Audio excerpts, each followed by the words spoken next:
G'day everyone. Barkarati is now brought to you by Disruptor Marine Marketing, using AI to help your marine business grow. And our friends at Radix Nutrition, the most technically comprehensive nutrition products ever to exist. Unlock your potential with Radix.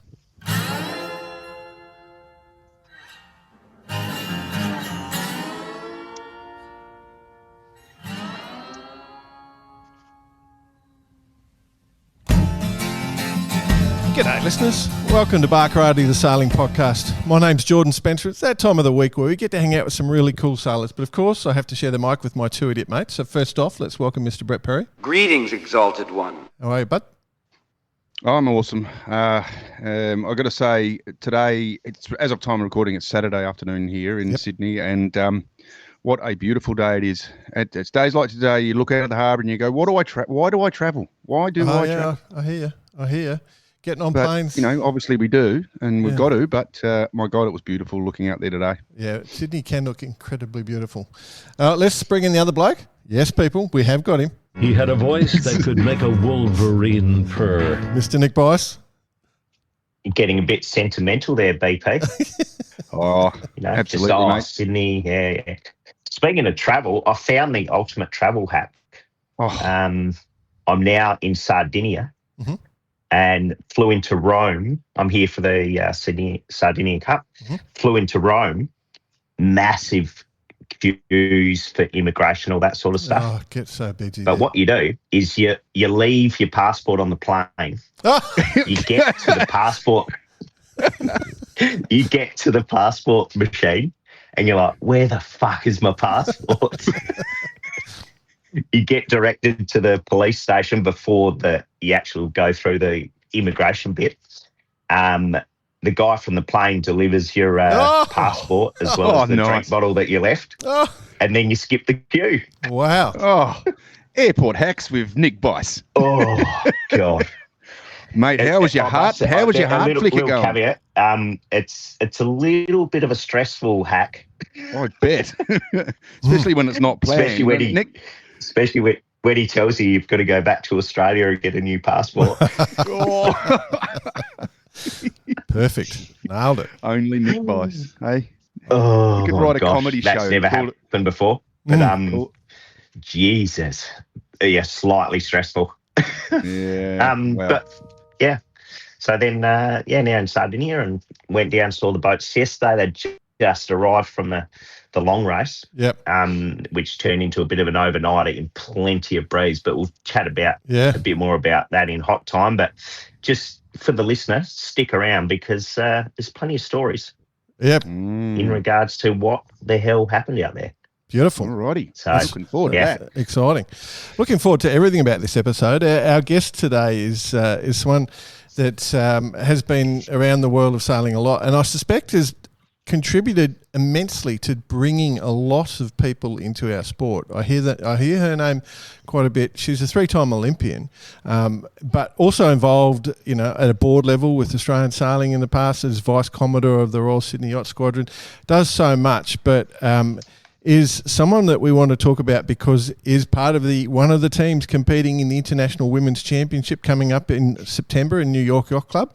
Karyn, Gojnich, thanks for joining us. Wonderful to be here. It's wonderful to have you.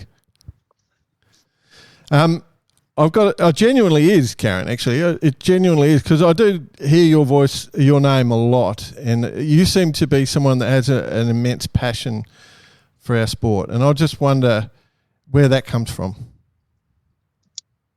I suppose it's come from the opportunities that I've had along the way. I was really fortunate that my parents decided to move to a waterfront property on the Lane Cove River before waterfronts got trendy, and affordable. And affordable. And what all the locals did was literally just go down to the local sailing club, which in my case was Lane Cove 12-foot Sailing Skiff Club, and hang out all weekend. And I really, from 8 to kind of 18, it really was messing around in boats on the water. Started off in Sabos and flying 11s, Turbs. With my friend Alex Murray, we sailed the first cherub out of Lane Cove. Alex Murray. Tried a 12-foot skiff, but, that was just a leap too far for us. But then went on and sailed tasers and had a season in 18-foot skiffs with Vanessa Dudley.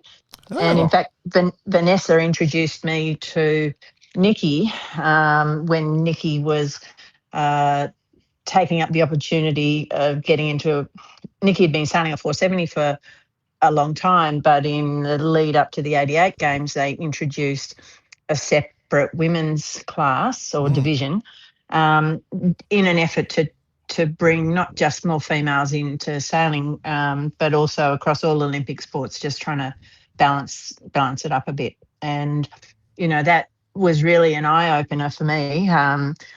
Geez, this sport takes you overseas, and so, we went and did the pre-Olympics in Busan, which was, in the bottom of South Korea, and it was funny because before we went, we were under the impression we were going to be sailing in kind of 12 to 15 knots and relatively calm seas. And, when we went over there for the pre-Olympics, sitting at breakfast, and we can see the tankers on the horizon, doing this big up and down. Wow. And we knew something was up. They wouldn't let us out of the harbour for 2 days.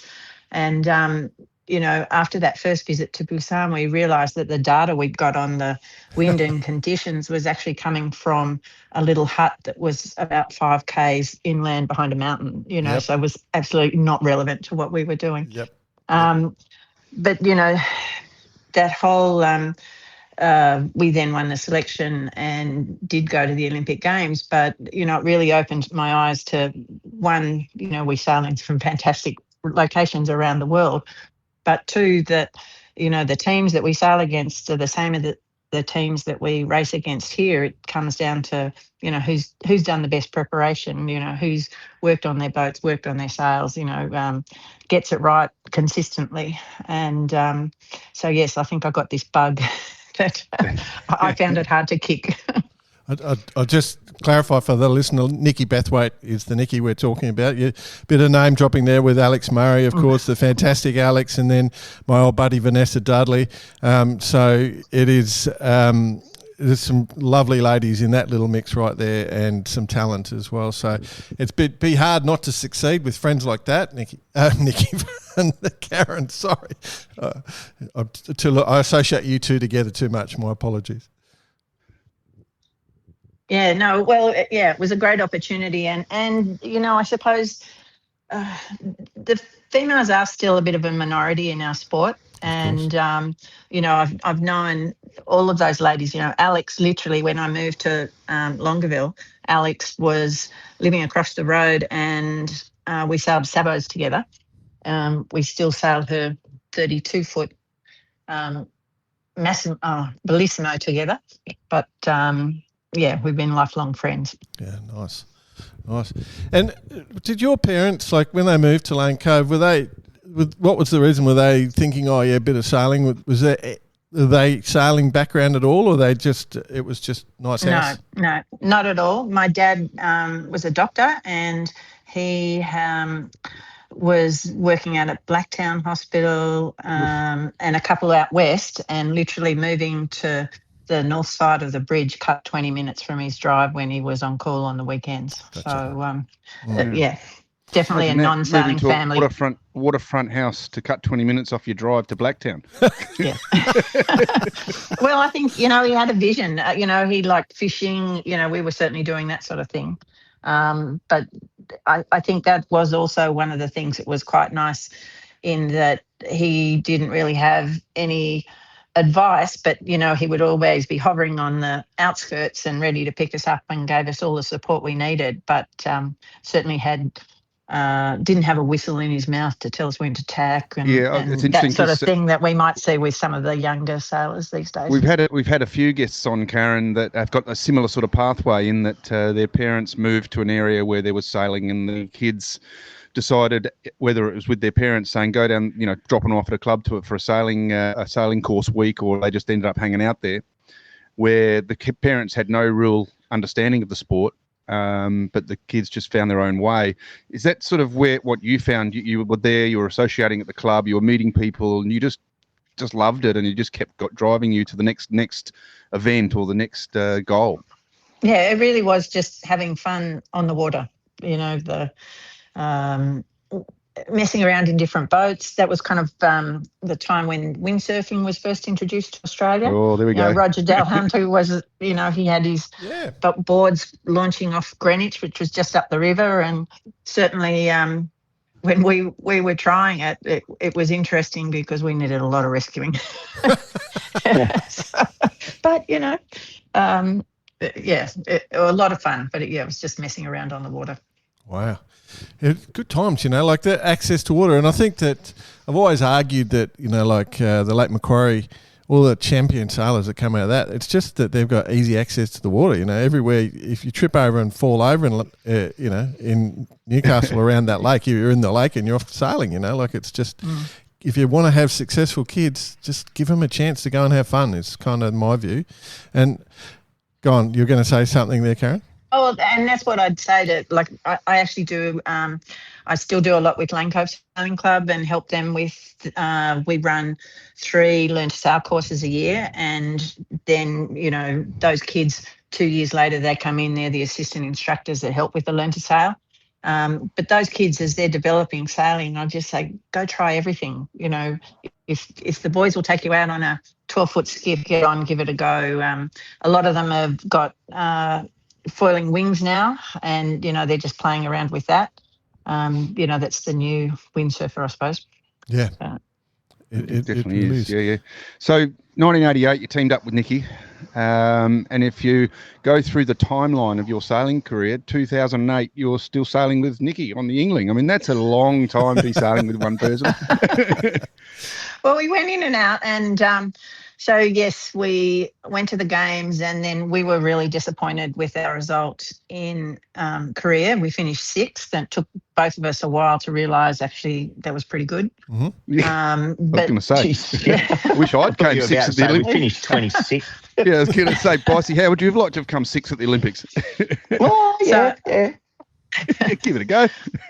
Anyway, we came back and we trialled for the 92 games, and I think this is why the games hold such a draw. There's only one team ever gets to go, and we finished 2nd in the trials for Barcelona, and that's when I actually took a back seat, and I had my first child in November 92 and my second child in December 94. And, life got pretty busy. I still did a little bit of sailing. I sailed with Sue Walters, and we actually did the Nations Cup over in San Francisco and won that. And, that was a lot of fun. Why not? But when the games were announced for Sydney, I just had to get back in the boat because, those Europeans have got no idea how hard it is to campaign from Australia. The fact that you really do need to be away from home for months at a time and have, all your equipment overseas, and, you've got to be able to get it from A to B. It's really challenging. And so with all those Europeans having to come and sail in our backyard, there was no way I wasn't going to at least give it a go. Those Europeans, those Europeans, and no doubt it's the same for the Americans, and those Americans, they've got it easy. And then the boatyard when they're whinging and complaining, you're like, oh, welcome to our world. That's right. That's right. But that was also, the games were coming to Australia. Australian Sailing actually invested in bringing Victor Kovalenko to town, and we had a great squad.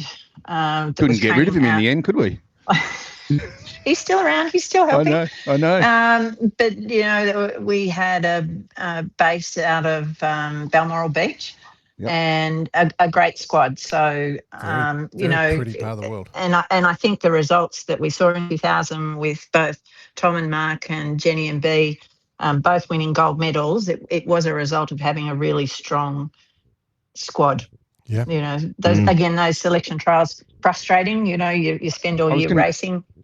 Yeah, I was going to say, obviously you didn't make it into the games, but in essence, your training partners, you're pushing each other as very hard. You still must have been immensely proud to be still a part of that, surely. Oh yeah, no, definitely. And I think they did so well because we had a squad.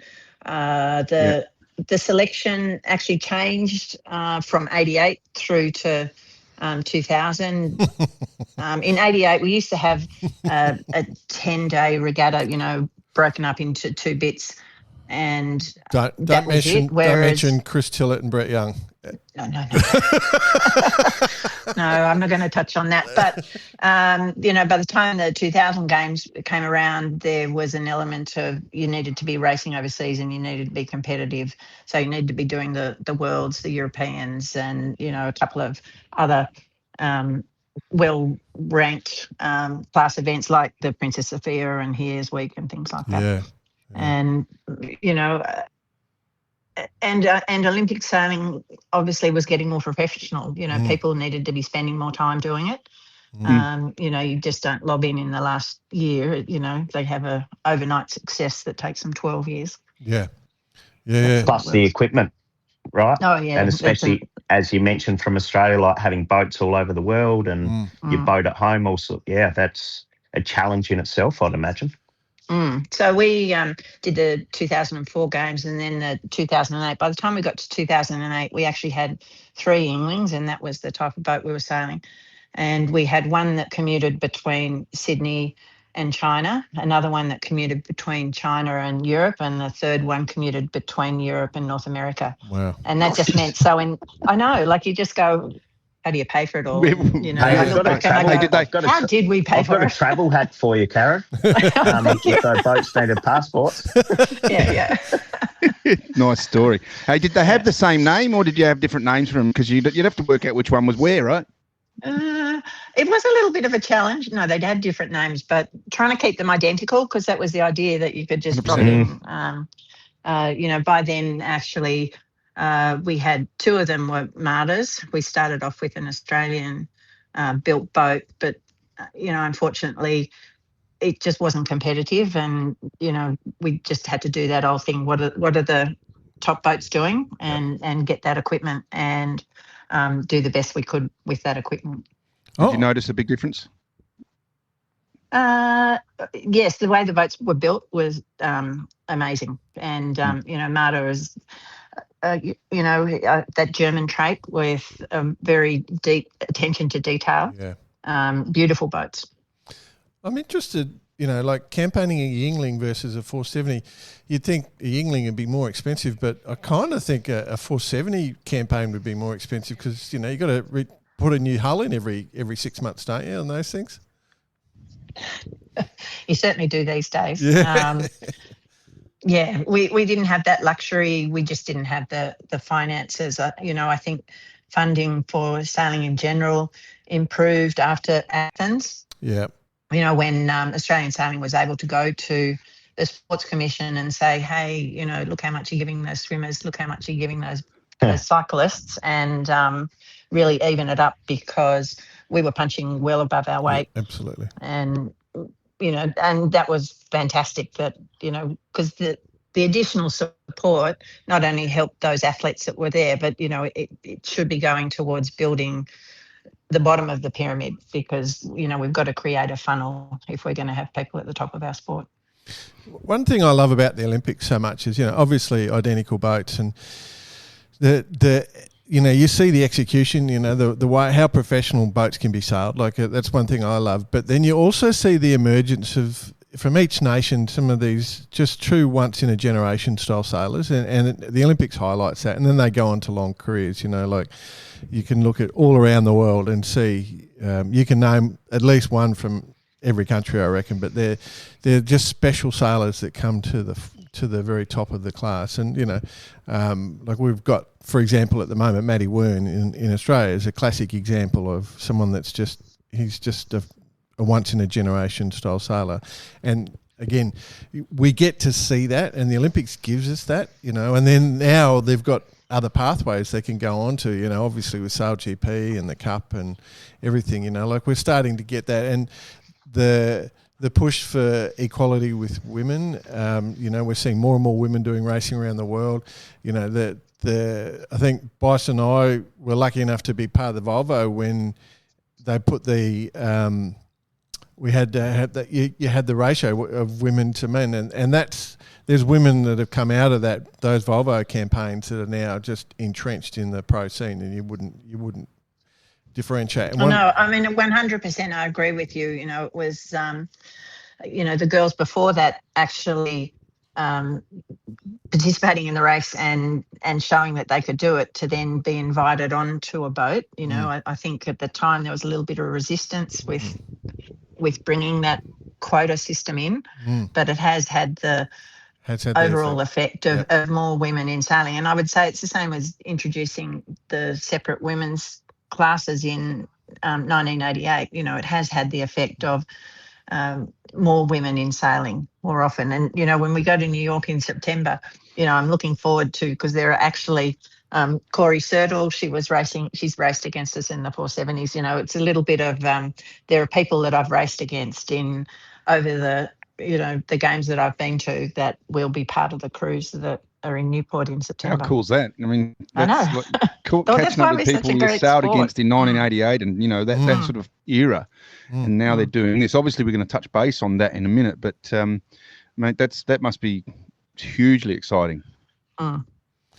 Yes, it certainly puts another aspect on it. And, we have occasionally crossed paths, ladies I've sailed with over the years, they're either entrenched in world sailing or entrenched in their own country's national sporting body. And, it's great to see. It is. And the 50-50 rule now with competitor numbers at the Olympics, I think that's a great thing. And the more people who can sail, the better is my view. So, good. And the talent that we're seeing. And, like the classic example is in the skiffs now, where it's finally at that stage. We've had on the show, we did a youth episode a few years ago, and one of the things that came clearly through is the young sailor. He didn't differentiate his competition based on sex. He didn't, male, female, they were equal to him. He didn't do that, like for some of us who've grown up older times, that might be the case, but that's not there anymore. And, like when we see in the skiffs, the 16s and the 18s, and you see Zoe and Emma and stuff just winning the races, and winning the national champs. It's just fantastic. So happy days. All right. So who's your team for the International Women's Championship? Who we got coming? We've got two boats from Australia, and so this is the Royal Sydney Yacht Squadron team we're talking about. Yeah, so, when this event was announced, yes, I got excited. I put in an expression of interest because I thought, definitely want to be there. But my approach has been, I put it out as to all of our members, all of our female members, and said, who wants to get involved? And so I started off with over 30 expressions of interest. And, I've got to get down to a team of 9 or 10. So it's a little bit challenging. We're still going through that process. But, I see this as, okay, it's an opportunity to go race overseas. But the bigger opportunity is actually to bring a lot more females on this journey. We're very fortunate that two members, Scott Lawson and David Ferguson, just before Christmas last year, bought an IC 37 from the UK into Australia. And so now we have one of the boats that we're going to be sailing on actually in the bay. We can go out on it 3 times a week. It's fantastic. Yeah. And I'm taking people out. And so the range of experience that put up their hand to join us goes from ladies who've maybe just got into sailing, and they've got into sailing post having children, post, they're really busy part of their career. So, they're early 40s, early 50s, and they've only done a season of Tuesday Twilights, so they haven't really done a lot of racing. They definitely haven't been on a high performance boat like this. So, the first couple of weeks, it's like, stop. We need to do some winch safety here, But, to me, all of these people in our squad will now actually understand, if there's an opportunity that comes up to get on a bigger boat, they'll be able to say yes with confidence and know their way around the boat safely, but also being able to contribute. Because part of the challenge is quite often we don't even get the invitations to get on board. So, a good example of that is, after 88, even after 2004, maybe even 2008, all the boys that were in the Olympic teams got an invite to go to Hobart. So the girls don't get those invites. Yeah. And, they don't get those invites because, okay, there's a cloud over our strength, there's a cloud over our ability. So if you can provide opportunities for females to get on boats and learn in their own way, then they'll have the confidence to speak up and step up. Absolutely. I think, Boss, you might want to come in here, but we had this conversation when we were doing the Volvo. We agreed that a mixed crew seemed to be better. All female was difficult, all male was difficult, but that mixed combination seemed to improve the team. I think we had that conversation many times, didn't we? Well, not only also on the water, but also from the shore side of the professional element, by having the mix of both male and female in just the greater team, it always led to a better culture within the team as well. Yeah. And then you could see that transfer onto the water. And there's some extremely capable women out there who are part of those Volvo teams that you'd take anywhere around the world. It was just took that opportunity. And when that opportunity was there, the ones that grasped it and took it, it was basically they developed into a professional sailor. Well, now we refer to Stacey as the standard. Now we the Stacey, setting the Stacey. Yeah, I got to say that I'm fortunate enough to actually be a little bit involved and have a little touch on this boat because it's one of the boats that I've been put together this year with Scott and David. And when they said they were doing this, it was like, oh yeah, cool, that sounds good fun. But I was lucky enough to be there this morning actually, and the excitement. I got to say, boys, they are literally, taking this on time. And to your credit, Karyn, they really are listening and they're having the opportunity. I mean, the big key thing here is, like, for instance, the runners, right? Now, we take it for granted, and generally everyone who's been around boats take runners for granted. But operating a runner winch and releasing runners is a big thing. I mean, look at our mate Richard Clark in the TPs a couple of months ago. Thumb gone, blah blah blah. It happens. That's the opportunities that we're talking about. Getting the experience to actually release a runner at full load in anger is probably something that not a lot of people get an opportunity in this case. And I see these 9-10 girls get on the boat today, and they're all just, what do we do this? How do we do that? What do we do here? What's going on here? What about the drop? What about this? What about that? So it's cool. So I better take the opportunity, Karyn, just quickly. When you were talking about winch safety, it wasn't actually the operation of it. It was BP services, so just stand back a little bit. yeah, there would always be that come into play. We'll talk about that off air. Circlip do I need this? That's right. But so, across these 30 plus members, I've also got some of our up and coming aspiring Olympians. And so our ultimate, boys, there's a couple of reverse curses on the boat. Oh, cool. Oh, here we go. Our final team will be, ranging from 20 something through to, well and truly over 50, 60 something. And, it's been actually a great opportunity to sail with these young sailors like Mina Ferguson and Annie Wilmot, who, to me, they're part of the Australian Sailing Futures and current squad. And to have the opportunity to sail with those girls, everyone's just learning from them. It's fantastic. And Annie'd be a great character to have on the boat. Oh, yeah, absolutely. The timeline on finalising the team, Karyn? We have to let New York know our top 9 early July. I think it's the 8th of July. But I have to say, too, the other thing that's exciting is a lot of these ladies are also saying, they're coming over regardless. So wow. we're planning to Wow, have. cool. Excellent. Here's what. Well, I think the New York Yacht Road Club's trip. reputation of throwing a Road good trip. party is ahead of itself. Just get a bus, And- Just get a the- big bus and just cruise around. Yeah. The only word of warning, all those young ladies running wild in Newport, the police are not very friendly there, so just be careful. You might all get arrested. No, well, that's definitely not the plan. But anyway, it's exciting that there is a lot of interest in what we're doing, and everyone's a better sailor for it. So Wow. That's the key point right there. I mean, this is exactly the truth. And it's not just one group. It's not just one. There's a whole group of ladies and girls going out sailing on this particular boat. And, they're all getting a go at it.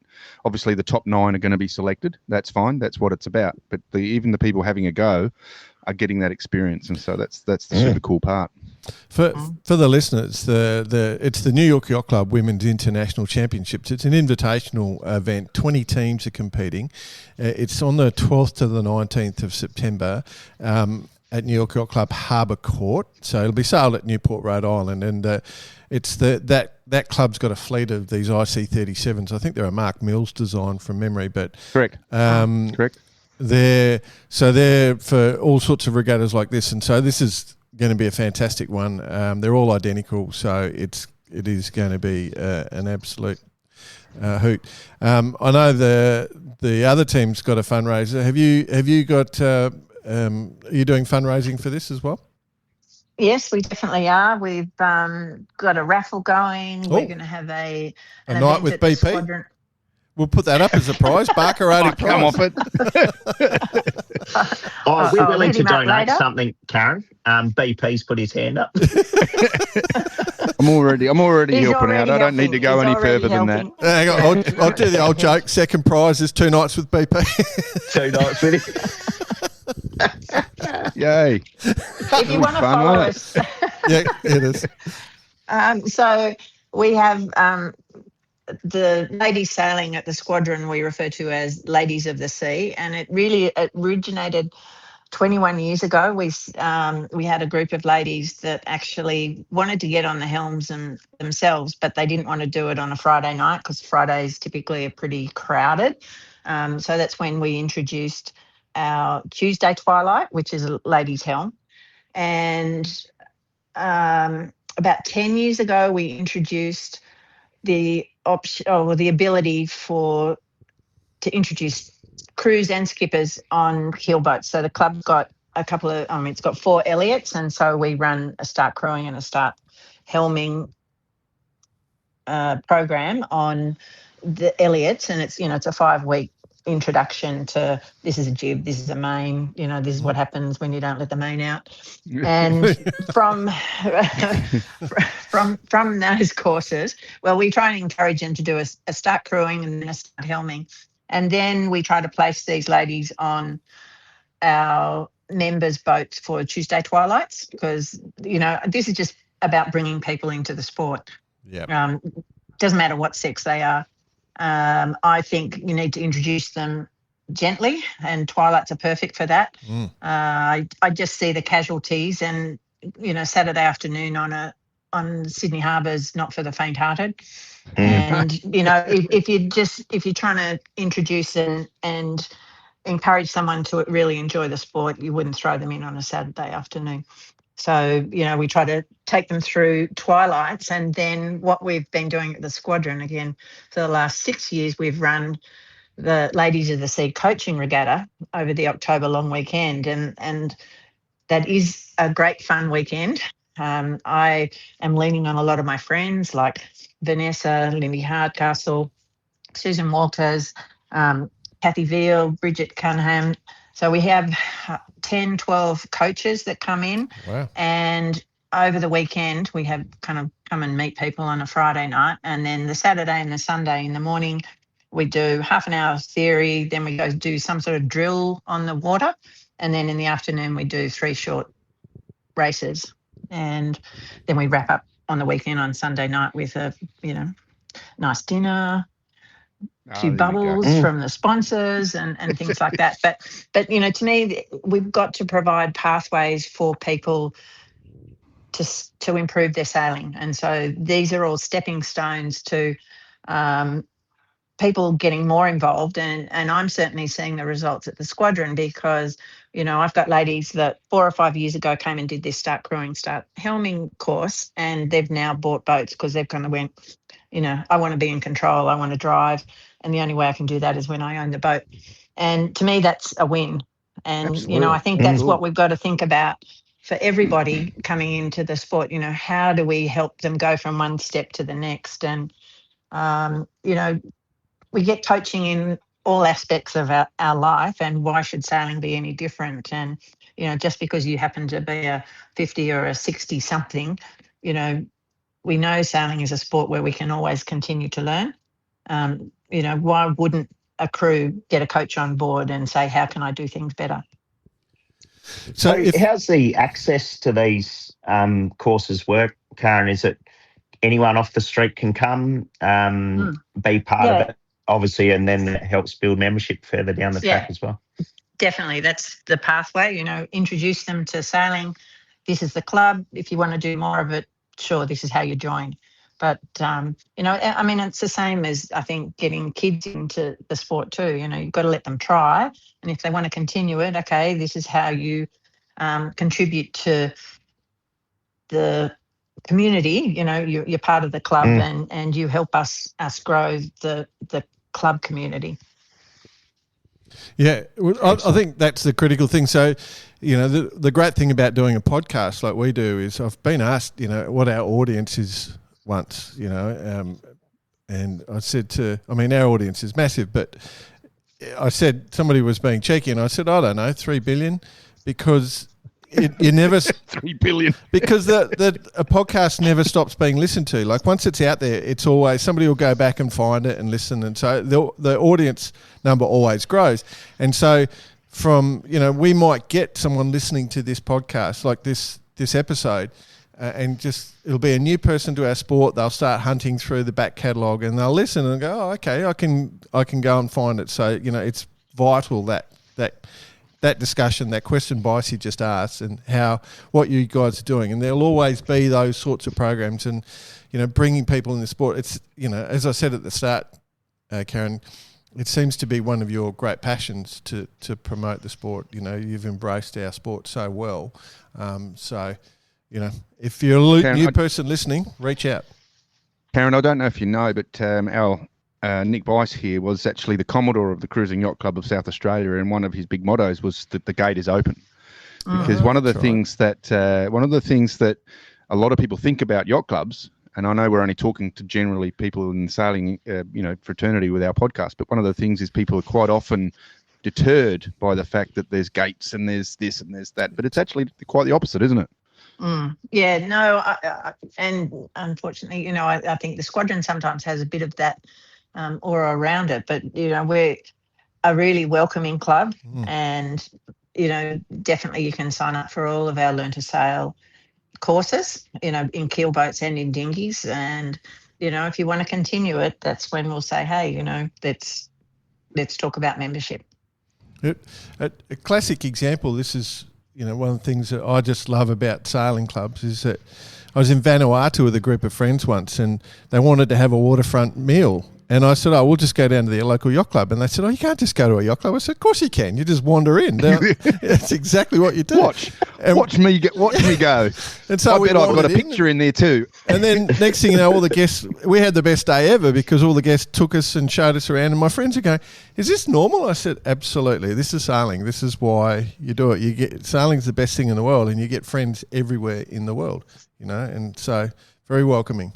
I don't know why we've got such a negative image, We're the most inclusive sport, I remember having this argument with. Well, I think it goes back to the 1800s, my friend. Yeah, it could be. But you can, someone gets to go on the water and compete against an Olympian, even if they're a beginner. You can't go onto an AFL ground and play against AFL players, can you? We're a very open sport. You know what I mean? To me, one of the best things about our sport is, the fact that it's multi-generational. So, the fact that I could go sailing with my father and my children, what else what other sport can you do that? Yeah. And it literally is 8 to 88 or beyond, as we saw Gordon. He was still sailing in his late 90s. Yeah. Amazing. It's so positive, hey. We're all love and positivity at the moment, Karyn. I'm not sure. Is there any negativity in the world? Not in this short hour. Yeah, you didn't tell us how, if we want to support, if people want to jump on and support. Is there do we reach out to the Sydney Yacht Squadron or? Well, I think what you can do, we've got a Facebook and Instagram account, like literally Ladies of the Sea. Ladies of the Sea, and I think Alexia, who's looking after our social media, should have posted details on there. You'll find a link to the raffle. Okay. I was going to say, what about? Obviously, it's an Australia thing. Can people from other states in Australia buy tickets in the raffles, or is it just? Of course they can. Yeah. Of course they can. And what's the prize? Yeah. Is it a meat tray or something? A bit more than a meat tray. Couple of chickens. 3-night luxury coastal escape. A holiday two nights with Nick Bice. No, we've got 10 great prizes, and we're also having a Studio 54 event on June 20 at the Squadron. Wow. You will need to talk to a member if you want to book in for that, but please contact me. You'll find me by the Ladies of the Sea. I'm just trying to envisage your outfit, Karyn. Like, you're going to go full Studio 54, 70s disco look, or what? What do we got? Well, I think, roller skates? We are talking sparkle, full sparkle. It's going to be a very different Squadron that night. 1988 Olympic tracksuit. Yeah. Oh, yay, now we're talking. Ooh. Have you still got it? Have you still got that in your wardrobe, Karyn? There are some things in my wardrobe, but maybe not that tracksuit. But you are making me remember the fluoro yellow wetsuit we had to wear. Yeah. Love it. Wow. Hey? Wow. The aero fluoro yellow. I've just got, that would have been a Chris Pratt Olympics at 88. I reckon Chris Pratt would have been the fin guy in that one, and I've just got visions of Pratty in his tracksuit. It's all just popped into me. Pratty. Yeah, sometimes there are visions that you just can't remove. I was going to say, it's Pratty's Sunday afternoon best. Sorry, Chris. He listens. Sorry, Chris. Apologies, mate. Very cool. And what's next for you, Karyn? Like, is it you're just focused on your work with clubs and mentoring and Well, I've also got a J70, and I have to say, like, the IC37 is just like a big J70. Yeah. I'm one of my challenges is this J70 is great, and J70 is literally just like a big skiff. And on the J70 we sail with 4 or 5 people. On the IC37 we've got 9 or 10 people, and suddenly having that many more people around the comms is crucial, but really challenging as well. I can speak, but it's only getting 2 people up and knowing that the bow's actually heard what's going on. We're working on that at the moment. Really interesting point, Karyn, because you touched on it earlier that we never stop learning. Okay, let's talk about this now. You've gotten onto this boat. What are you learning? Heaps. Scott Lawson, one of the owners, is coming out with us every day. And in fact, I managed to get him onto the... Poor you. No, he's been terrific. And the other day, in fact... He's a beauty.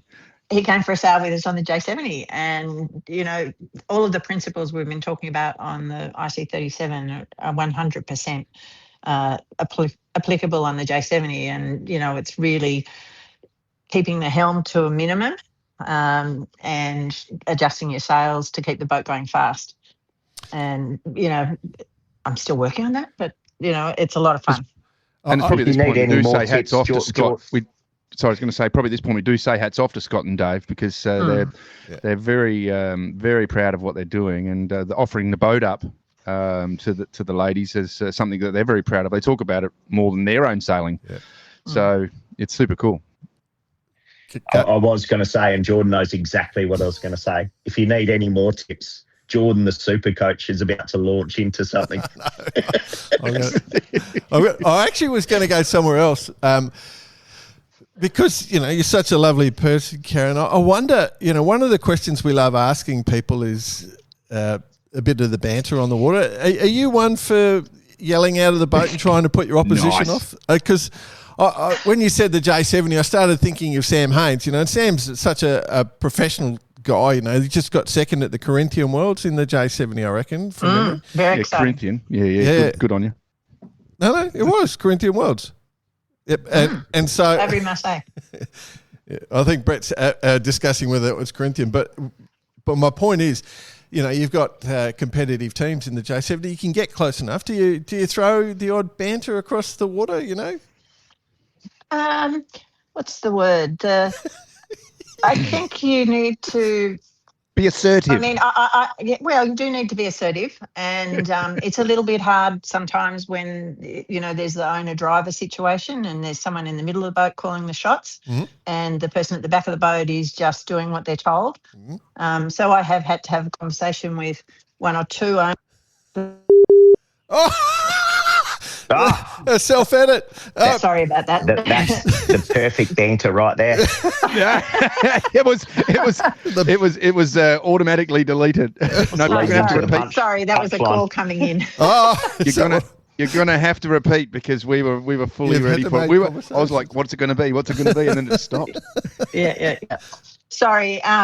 So I have had to have a conversation with one or two owners that the manoeuvre they pulled off in front of us was not okay. No. And, that's my approach. Let's have a chat off water, and then next time, I'm not into smashing boats. No. Probably smashing egos. No, but and this maybe is a female trait too. I'm probably a little too conservative. However, if they're pulling stunts like that on you, you just can't let people get away with it. No. So that's good. Here. Love it. It's so exciting. It's so much fun. Is that, before we go, we're sort of coming to the end of what we want to do, but are there any changes you want to see, Karyn? You're doing so much, so I'm interested in what things you'd like to see. It's hard. I've got my wish list for the squadron. I'd love them to buy a fleet of J70s because I think that is providing a pathway to a boat that's fun to sail. But that's my own personal view. More opportunities. This weekend, for example, there's the Australian. Oh, again, what's going on? Somebody's censoring it. Just about to hit the punch line and off. It's we'll just keep going this live because here we go. He's back. I don't know what happened then. There's some auto censoring. So you were just saying we haven't stopped the record because this is part of the fun. Okay. But I think more opportunities to go to different events. I think you actually do learn when you go sail in different waters and sail against different people and sail in different boats. And there's lots of opportunities around Australia, but I think there could possibly be more. And we need to encourage people. I think at the moment there's maybe the two extremes. There's the really high competition and then there's the twilighting or whatever. I think we need to help people through the middle ground. Yep. And how best do we do that? There's a lot of discussion on that, and we get some really good feedback from our listeners. And so I know Australian Sailing listened to.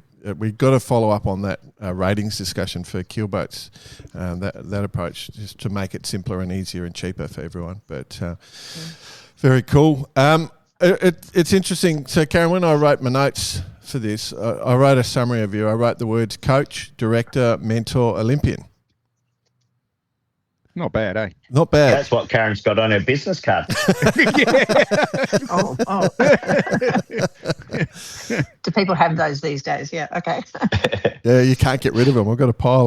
No one hands out anymore. But so we're pretty excited for you guys. Obviously, with Brett, we understand that you're working against some degrees of difficulty with Brett working on your boat, so we're sympathetic to that cause. But, we're very happy to back you and promote. So if anyone does want to get behind the team, we'll share links and otherwise go down to Royal Sydney Yacht Squadron and take up sailing. Like, that's one of the other things. Check it out. Yeah, absolutely. Yep, we'd love to see them. Cool. Thank you very much for spending time with us. It's been an absolute joy. No, thank you for having me on. It was a bloody quick Thanks, hour, Karyn. wasn't it, really? Be watching with interest. Exciting times. Thank you, yeah. Good on you.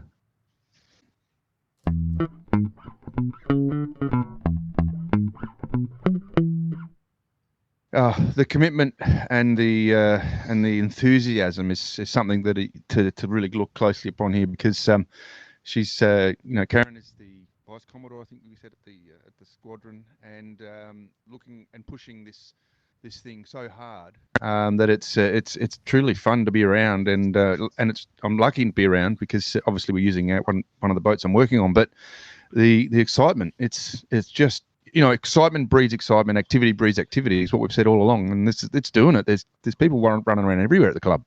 That's cool. We wish them luck, and I really enjoyed that conversation. As I said, I remember Karyn's name coming up many times with people getting involved in sailing, and so it's a good thing. I do. If they want to have success, obviously they can jump on board with our friends at Radix Nutrition. It's New Zealand made. It's gluten, soy, and nut free. There's free shipping over $99. It's high quality functional nutrition every day. So if you are looking to get ahead, you could use Barkarati as the discount code, one word, Barkarati, and go to Radix Nutrition and fire up. Get a whole new level of performance on the back of just some proper diet. And obviously, BP, with all that work you're doing, on the boat, sometimes you're out on the water, trying to get people to contact you. You need. It's not easy. No. So our friends. It's hard going around the top mark, hoisting the spinnaker and steering, trying to answer the phone. I thought you could do it. I like it.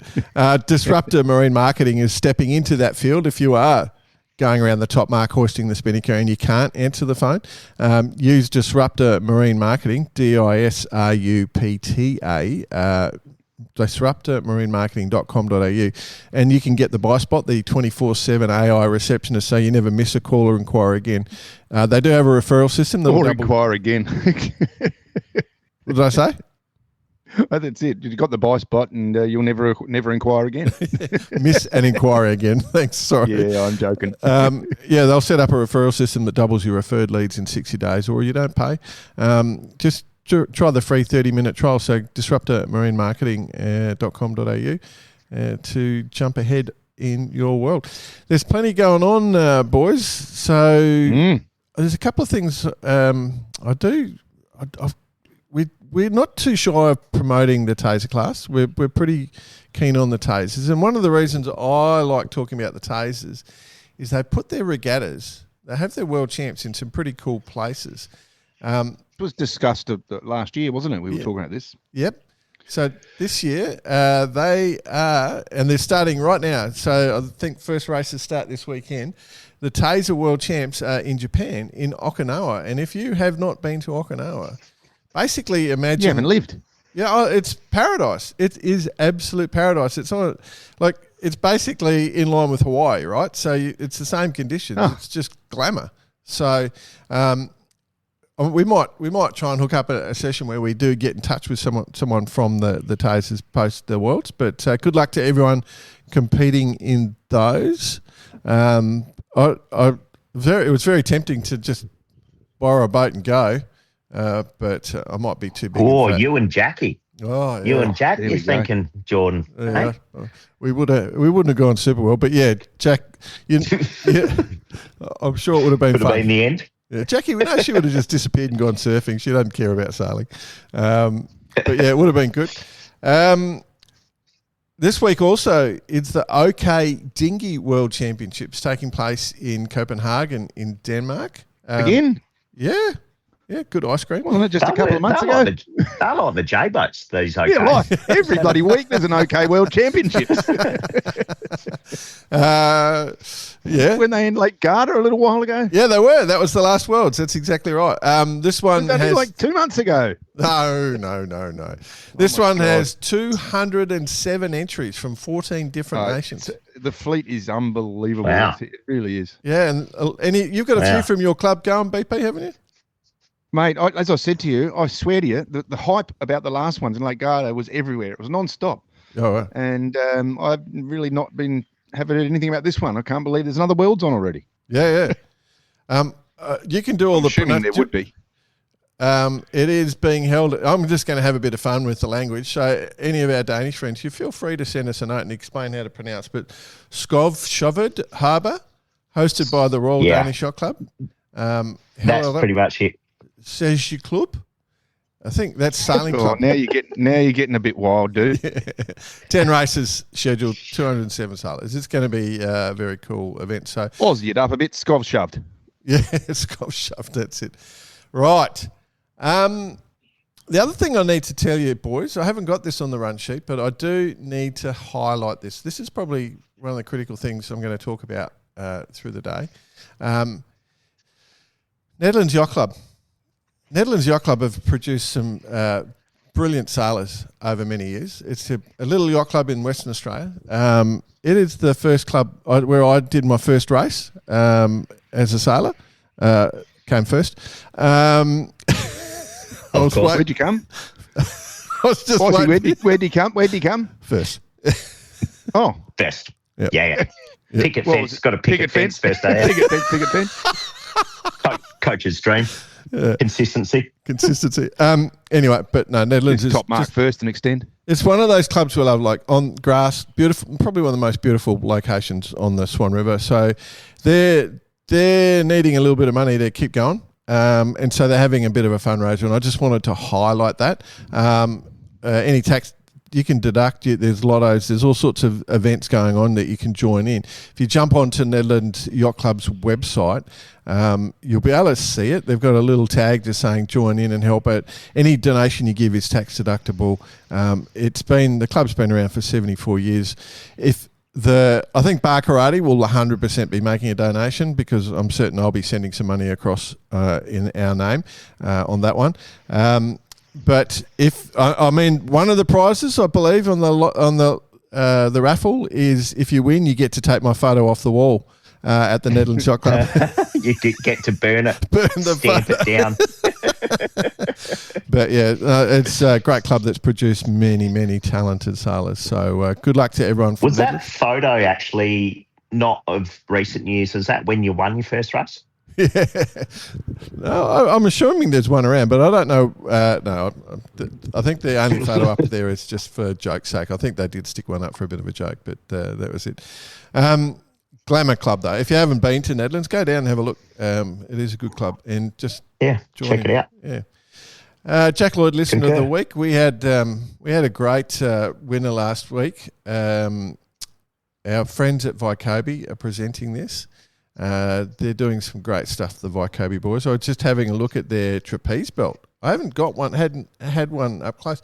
It's a nice bit of kit. They've done a really good job on that trapeze belt. So good work, the Vycobi team. A lot of design thought went into that. You can tell that. But yeah, so our friends from Vycobi give each month a couple of $100 to the best communication. I say that I just, as you know, did a qualifier in the San Franciscan region, and we went north 100 miles, which is not exactly, it's kind of like turning right here in It's not warm. In Sydney. Not it warm. was not warm. It was It's not goddamn warm. cold. Well, I had the full kit. I had the full Vycobi, tops, bottoms, outer and inner layers, and toast. Did you have the grazy? Have the grazy, like the I had the grazy. The mid layer? Yeah. Look, love a good Vycobi grazy. So we got on now, actually. Got it on now, yeah. Oh, there you go. Yeah, you look. Beautiful. Yeah. No, I've got to say, I was toast. Just absolute toast. Yep. Toasty. Well, speaking of not necessarily warm, boss, our winner last week was from South Africa, and he did send us a lovely email back, just talking about how much fun it was and how grateful he was. So, yep, it's genuine. You get a couple of $100 worth of gear, and it is good. We do have a couple of entries. One from our probably most loyal fan in the whole world is a gentleman by the name of John Schaefer. He Ministry of Sailing, and if you are looking to improve your safety at sea, definitely jump onto Ministry of Sailing and have a little bit. He's doing a good thing, isn't he? He's doing some amazing stuff, so we're happy to talk about that. But Shafe, and I've caught up and had a few beers with Shafe when I've been in the States, and I've enjoyed every minute of that. He's a good man. Gents, for the Yacht Club, there are known sailors' bars across the world. We all know them. Customs House, McGarvey's, Foxy's, Fiddler's Green, Gladstone's, and the best of them all in Key West, Teasers. Burgees for the Barcarati Yacht Club need to designate these locations. By doing so, Barcarati Barcarati races, I guess, can have local designated spots to identify as watering holes. We can also hang pics of Jordan's head as a drop ship place for erratics, right? Or behind the dartboard. Yeah. It's a big head. You could put 2 dartboards on there behind that photo. And Ian Turnbull, hey guys, just catching up on a few episodes. You mentioned the caps. I have to say I'm loving my Barcarati Vycobi cap, but it has somehow moved into my wife's bag as she also loves it for running in. I also had to explain the picture and Google the original to the show to show the kids the image. The Barcarati logo is what he's referring to. I'm sure it'll be a big seller if you did launch it. Definitely Barcarati hoodie weather down in Hobart at the moment. Looking forward to my next sailing trip to Hamo in August. Will any of you be there? I'm not sure. Maybe. I think my brother's going to be there. Yeah. I'll be there. Yeah. Ian Turnbull, look me up like you did at the other bloody yacht club, wherever that was, CYC. Just walked up and said good day. There we go. So I'll be up could there. Be like 2 gentlemen in the bar with your BK hats on. Yeah. I'll just have my BK hat on. I'll just be sitting in the corner. It's actually a good hat. Like BP's sitting there with one on his head at the moment. So we've got we haven't released it. We've just gone through some blanks just to design it. But just going through the better phase. Well, it fits my head. It fits my head, and it seems to fit your pinhead. So it's very versatile. I got to say, it's versatile. Beta phase complete. There's two extremes right there, Bossy. Versatile Vycobi cap. I love it. Tried and tested by one Jordan Spencer and BP. Yeah. And everything in between. There we go. But yeah, keep sending in that Shafe. Great idea. Good to hear from Mr. Turnbull. Yeah, there will be somebody up at Hamo, is all I'll say. Moving on. Ole, ole, ole, ole. Feeling hot, hot, hot. It's hot time with Bice. Feeling hot, hot, Old hot. times, just like old times. It's watching him pull the tracky pants off. Days? Yeah. Remember the days, Bossy? Remember the days? Taxi. Jeez, I tell you. That's funny that stuff. brings a giggle every time, doesn't it? Hard to go past the Sail GP, gents. Have you seen the news all week about the boys doing a shoey? Yeah. The whole thing. It's not about who won. It's about who's doing the shoey. The media. And I have had comms. Off the Australian team, and it was the full glamour program. The boys, so old mate's pub, which Hugh Jackman's got a share of. So he share everything, those blokes. Yeah, and those images is from Ryan and what's his wife's name? I'm not a celebrity fan. So I apologise. I've got a mental blank. She knows you, mate. Yeah, she knows. That's their farm, I think. So the boys went up. The team went up to the farm, and had a grand old time. And I've got to pull Hugh up on something though. Oh yeah, he did the shoey out of what looked like a ceramic Converse, not a true shoey. No, you can't do that. The media it's got to come off the hoof. It's got to come. It's got to come off the hoof. Straight off the hoof. Yeah. Got to come off the hoof. Blake Lively is the lady down. I was trying to think of. Yeah, so apologies. A clay mantelpiece piece of work. I reckon the shoey originated in Western Australia. Okay, because my what are the 505 worlds or Oh, no. No, when Jordan won his first race. No, it wasn't me. It wasn't me. I remember it coming Couldn't from find Western a place Australia. to put the water. 1990 is the first time I saw shoey action. That's and it was some West Australian mates where I was at a basketball tournament, university basketball tournament, and shoeys were going off and around, and so it's been around a long while, and it was definitely the West Aussies that were leading the way. So, 1990, you say? That was when I was back in Baghdad. Dad's bag. Baghdad. No, not quite. Not I was quite. doing You a were shoey born. myself. Yeah. Exactly. You were doing boobies, mate. Shoeys or boobies?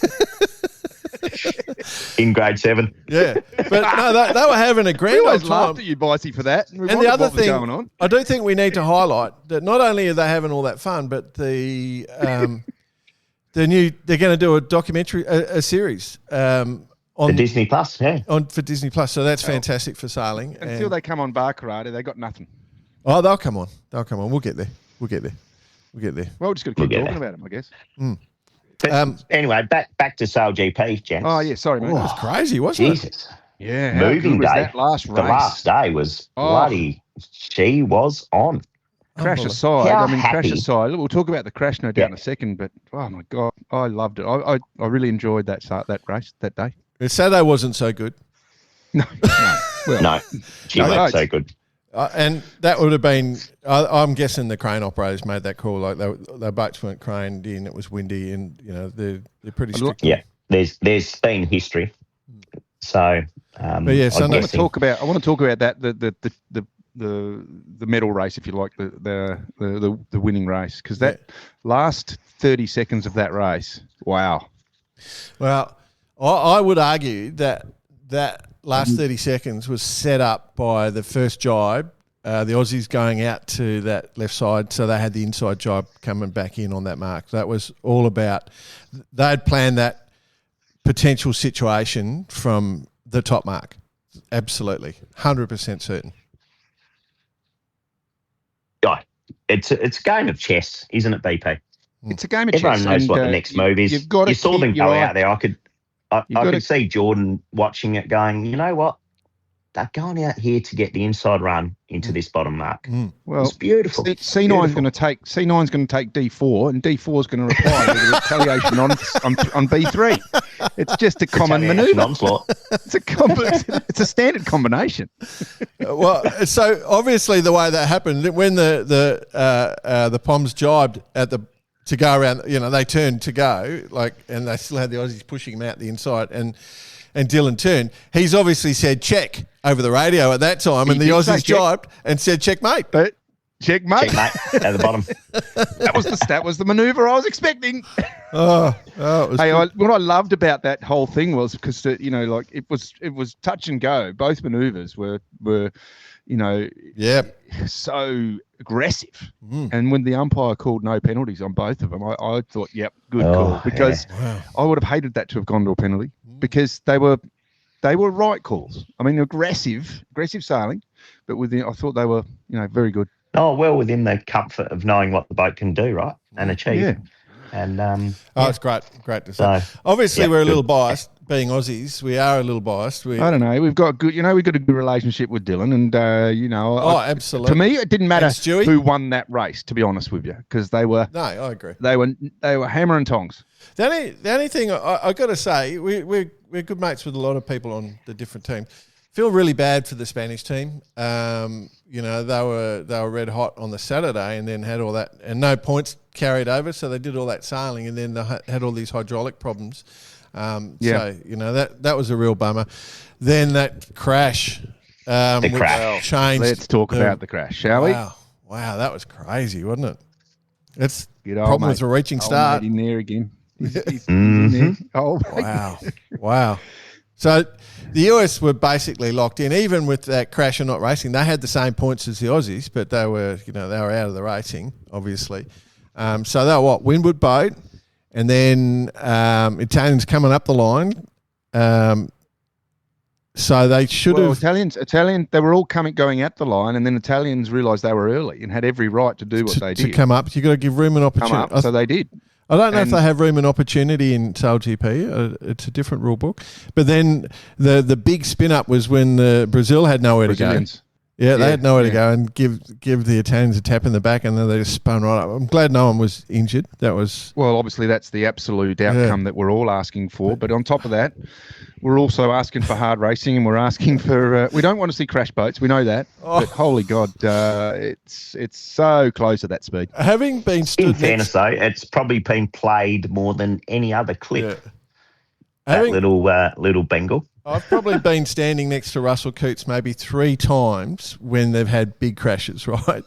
And I have seen how he reacts. And I wasn't there for that one, but I can just imagine poor old Russ going, we've just got the New Zealand boat finished. It's coming to Halifax, and no, like. He's saying to himself, why did I start this thing? Oh, no, I think he's going, that'll get us another 3 million get us some likes. more TV ratings. No, 100%. Yeah. Well, you got to look at it from that point of view because, if you look at sailing, across the board, it's very conservative. We know that.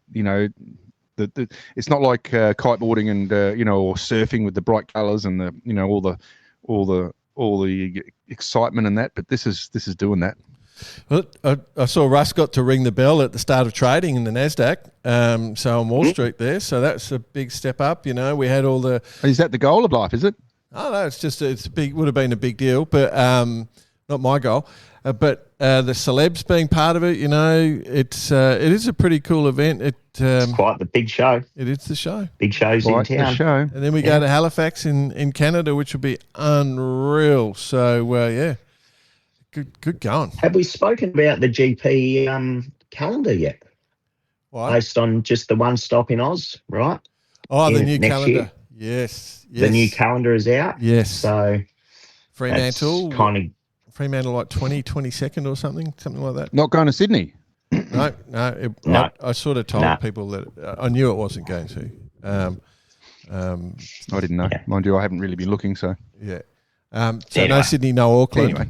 So, anyways, we've got to get the barge relocated, gents. Yeah. Yeah. Well, I've got the truck. I've got the truck organised.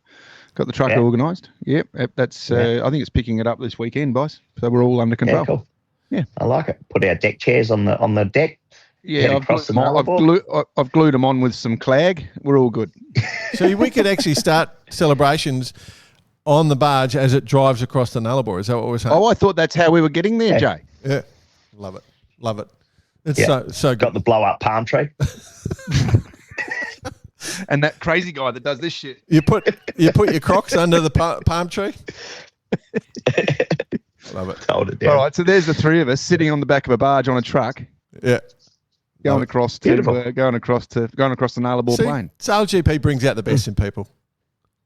Well, we'd have to have a nice full esky. Perfect. Bit of ambush marketing. Speaking of ambush marketing, oh, you're there for it, aren't you? I love Italy. You can kind of get away with anything. I bet you love it when you're not sailing as well. Admittedly, I did have a pocket full of cash just in case. So at the Sardinia Cup, it's Saturday morning, so a couple of days to go, and I've set, for those that were at the Maxi Worlds last year, set up the little Southern Spas coffee van. Mm-hmm. The little uppy, those little I want photos. Cars. I want photos. Yeah, I'll send some photos through. Check her out, Southern Spas Facebook page. But basically, giving away, got the coffee van in, just parked her up middle of the wharf, set up a few flags. Away you go. Giving away free coffees. Oh. And one of the marina guys says, you can't park there. Or nothing 6 hats wouldn't fix. And a few coffees. Oh, you can't park there. Oh, beauty. What a ripper. So, well, you better put some bloody photos up on Bar Karate Facebook as well, mate. Oh, yeah. I forgot about that, actually. Yeah, I'll do that this morning. I'll get some images. Oh. But Sardinia Cup, they've got 3 races to go. Got a couple of Windward Lords today. So at time of listening, there would have been one and run. One. But not currently, I'll talk about the long race in a minute, but currently the Eno Veritas, the ex-hooligan from Sydney, is leading the way. James Neville was the skipper, Dean Barker, and a bunch of other GCs on board. Currently, they look to be in a very good position to take out the win in Sardinia Cup 1 and then ran in Sardinia Cup 2. So they've got a healthy leads at the moment. And if they get through today pretty much unscathed, they should take it out. But the long race, gents, solid. For those that have been Sardinia know the Mistral can absolutely pump through here. Yeah, so I think the race was yep. due 150 miler, due to start at midday. It was about 40 knots. Delayed it, started at 8 p.m. that evening in 25 to 30, 150 miler. So just a wee little overnighter. But it's, when you look around the dock, TP52s, fast 40s, you know, are these boats really built for, 30 to 35 knots on, these boats have been built, designed to sail on the Med. Yeah. And they were put out in they these are conditions. sailing on the Med. Yeah, I mean, but not when you generally want to sail on the Med. I mean, you could argue boats should be prepared for everything, but in saying that, they're not preparing for the Sydney Hobart. They're preparing for an inshore regatta, and then they're off in 30 to 35 knots. Sounded pretty sketchy.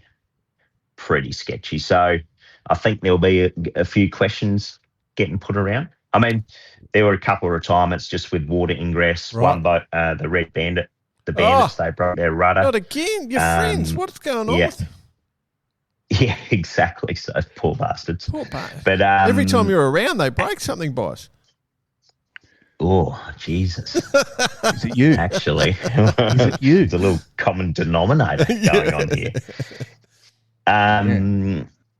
But anyway, and chatted to our friend Justin Slattery on the Rand. They had a little incident. To be sure. Bow down. Skipper gets washed off the helm. Oh. Boat goes into a Chinese. Everyone's on the windward side. And, it wasn't comfortable for a minute there. No. So, there was a bit of PTSD by the time I arrived. Wow.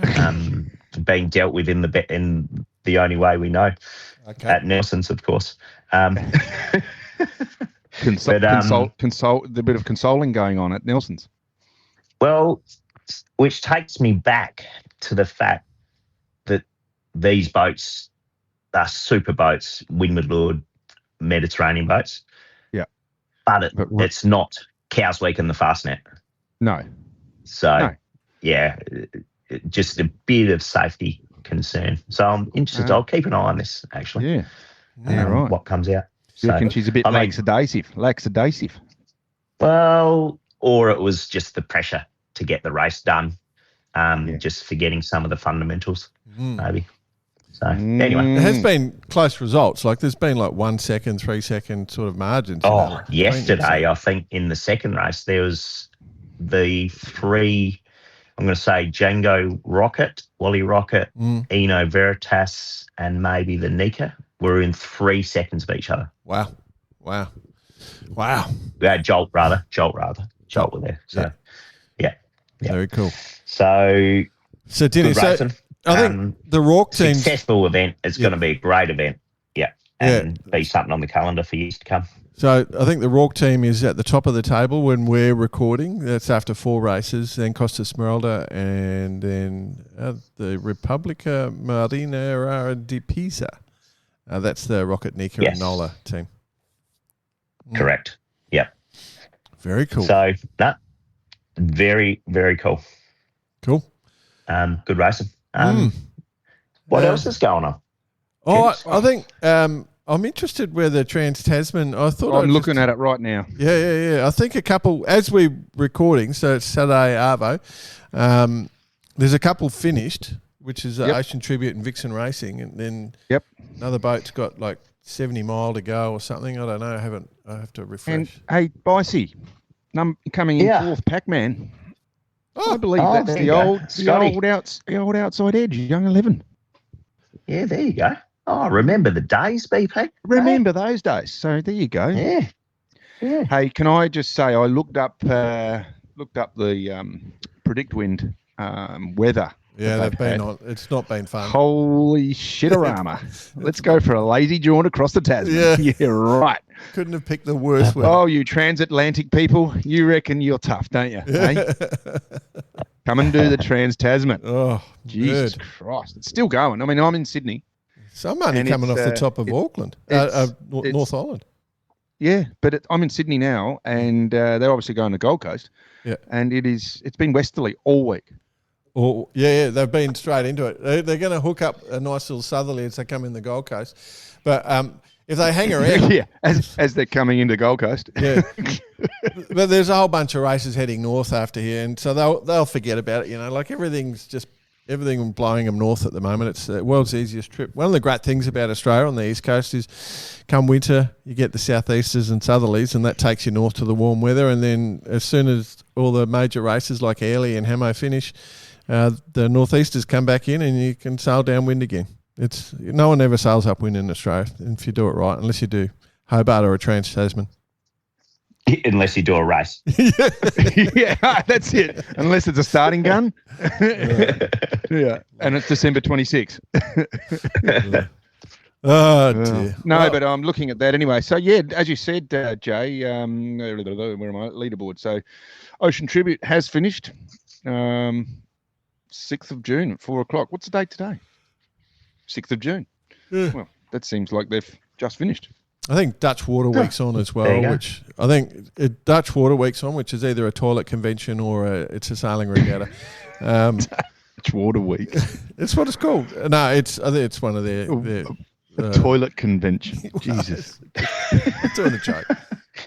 Yeah, just leave the funny shit to us, huh? Yeah, sorry, my apologies.